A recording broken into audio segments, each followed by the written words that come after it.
உடைக்க வேண்டிய அவசியம் என்ன? உடனே சொல்லிடுவாங்க திமுக யாரை அழிக்க முடியாது. ஆனாலப்பட்ட எம்ஜிஆர் வந்து அழிக்க முடியல.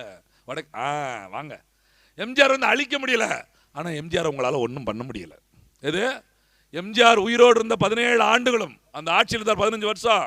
அவர் இருக்கிற வரை திமுகவால் ஆட்சி கட்டுல உட்காரவே முடியல. அந்த நிலை தான் நாம் தமிழர் வந்ததுக்கு அப்புறம் திமுக அமையும். நாம் தமிழர் முதல்ல ஆட்சி அமைக்கிறதுக்கு வேணா நேரம் எடுத்துக்கலாம். ஏன்னா எம்ஜிஆர் மாதிரி நாம் தமிழர் சீமான் வந்து திமுக கட்சியை பிரிச்சுட்டு வரல. எம்ஜிஆர் மாதிரி கருணாநிதிக்கு உற்ற உடன்பிறப்பா இருந்து படங்கள்ல கருப்பு சோப்பு வேட்டு சட்டையை போட்டுட்டு பாட்டை போட்டு ஆடல. ரசிகர் மன்றத்தை தமிழ்நாடு முழுக்க வைக்கல. என் தம்பி சொன்னது போல சிகப்பா இருக்கும் பொய் சொல்ல மாட்டான் அப்படின்னு நம்புற கூட்டத்தில் அவர் தங்க புஷ்பத்தையே தின்னவர் அப்படின்னு சொல்ற அளவுக்கு தமிழ்நாட்டு ரசிகர்களை சம்பாதிக்கல எங்க அண்ணன் சீமா. பொன்மன செம்மன் பேர் வாங்கல, புரட்சி தலைவன் பேர் வாங்கல.